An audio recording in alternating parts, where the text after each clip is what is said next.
Hey everybody, welcome back. I'm Mike of Spectre Comics. Today we're going to do a coloring with Photoshop tutorial. We're drawing and coloring on a Wacom 13HD Cintiq tablet.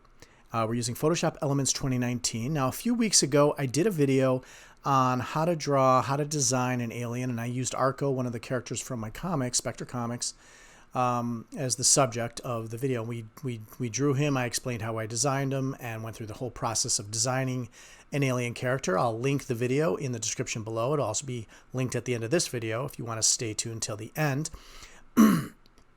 But again, we're going to be doing a coloring tutorial. We're going to take that same drawing we did a few weeks ago, and we're going to do I'm going to just walk through a simple coloring process on how I do my coloring in Photoshop. So let's jump right in.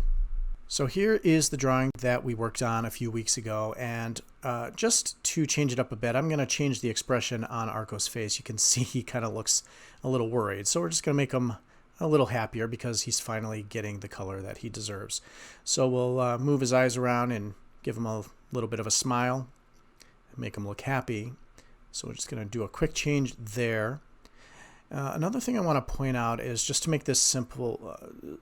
Just to make this a little simpler, I put all the color swatches of the colors I'm going to be using on the left in different layers. Arcko's an established character for me. His colors are established, so I basically used the eyedropper tool, picked the colors from an old drawing, an old colored drawing I did of him, and then I just put those so that we can, instead of having to flip back and forth between another drawing, we can just have the colors right accessible on the left side of the page so I don't have to jump around. So what you can see that I'm doing is I'm using the marquee tool, the polygonal marquee, to kind of do an outline of each area that we're doing in the different colors. We're doing this flatting process where we're just taking solid colors and putting them in the drawing. You know, we're starting with his skin is green, his shirt is navy blue, his pants are gray, the straps that hold his backpack on are a different shade of gray. The fins are a cool gray, slightly brown, if you will. His arm braces are a dark blue with some gray trim. And we're just going through the drawing and, again, flatting. It's called flatting, where you just take the solid colors and you layer them in. Now, the purpose of this tutorial is we're going to show you how to do some shadows and highlights to really give the character a three-dimensional feel. So also we have Splo, Arcko's symbiotic partner. He's a little globby character that you know, is part of his team, and he's an orange color. But here we are, just again filling in the rest of the colors using the polygonal marquee. Every color is on a different layer, so I go through the whole process of putting each color on a different layer so that I can work on them individually.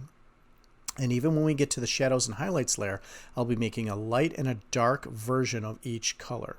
So the only thing that I'm actually sharing here is the slight blue in the eyes is shared between both characters on the same layer.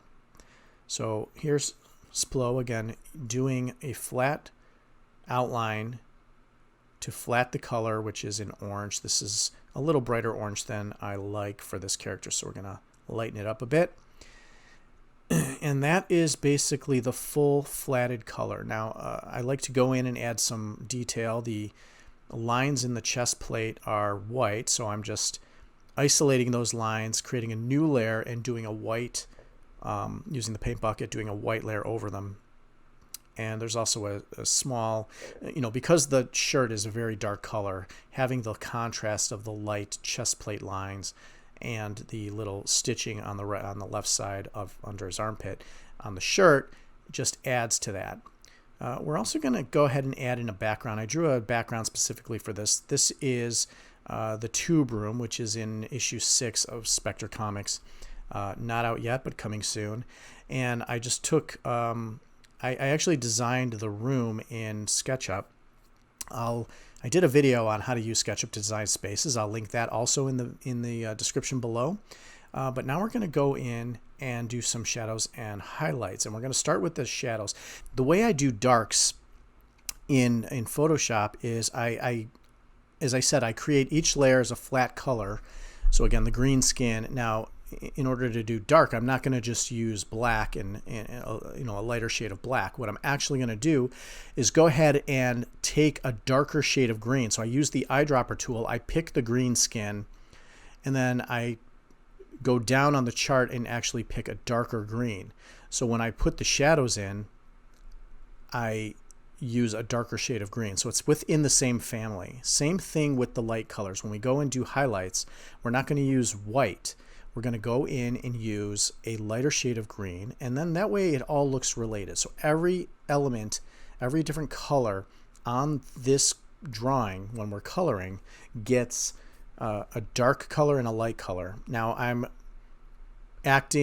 working as if the light is coming from the left side of the page and the shadows are going to be on the right side of the characters.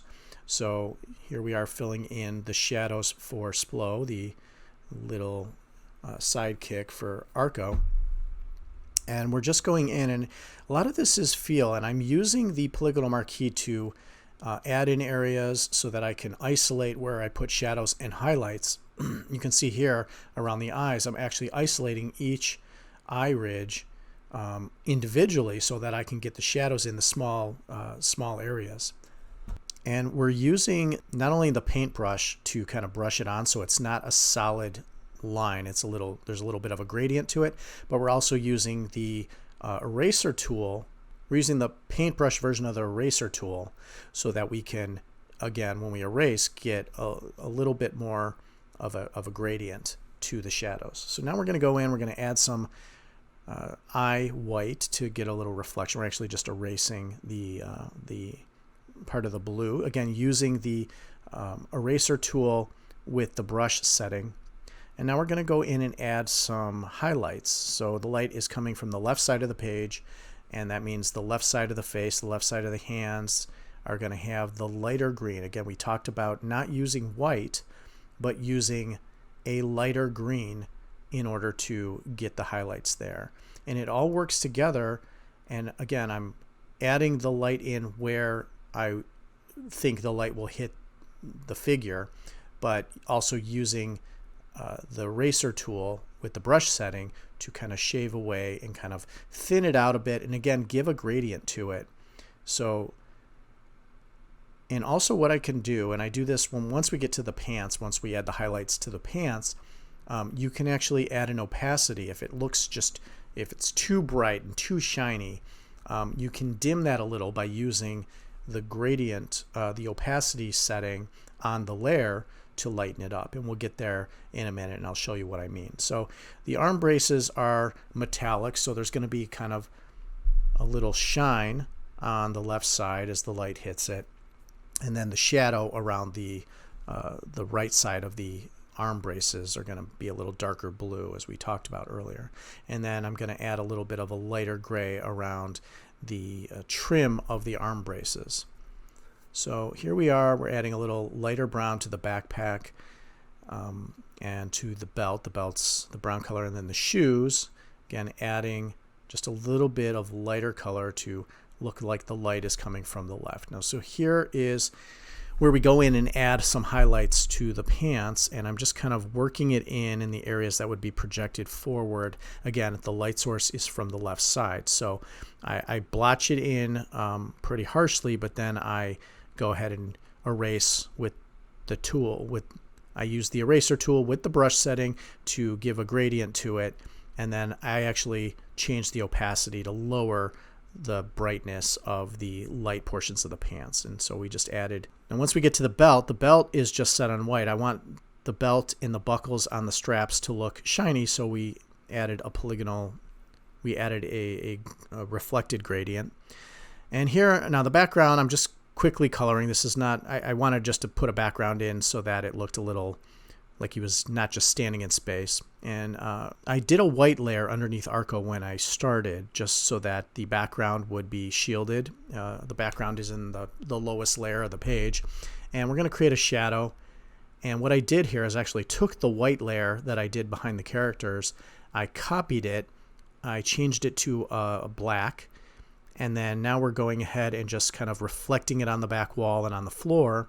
and then we're softening it up again with the eraser tool to give it sort of a smoother look so it's not so rigid. And then we add an opacity, and now it looks like there's a nice shadow. Again, the light coming from the left and the shadow on the right, and that is our finished image. Hope you found this coloring with Photoshop tutorial helpful. Coloring on a tablet, going through the process again, using starting with some flatting, adding in the main colors, and then using shadows and highlights, doing everything on separate layers using the polygonal marquee. I tried to make this a very simple process, simple tutorial, just basic colors, basic shadows, highlights. Didn't go crazy on the background. I just wanted to throw it in there just to, so it didn't look like the character was just floating in space. A lot of the times when I do these tutorials, I just have the character standing on a blank background, but I wanted to add a little bit of layering and texture to the drawing by adding a background in. Hit the thumbs up if you thought the video was helpful or fun, or the thumbs down if it was really terrible. Go ahead and subscribe to my channel. Let me know if you have any coloring techniques that you like to use with Photoshop in the comment section below. I will have links to the videos I mentioned in the description below. That's it. We'll see you next time. Thanks for watching.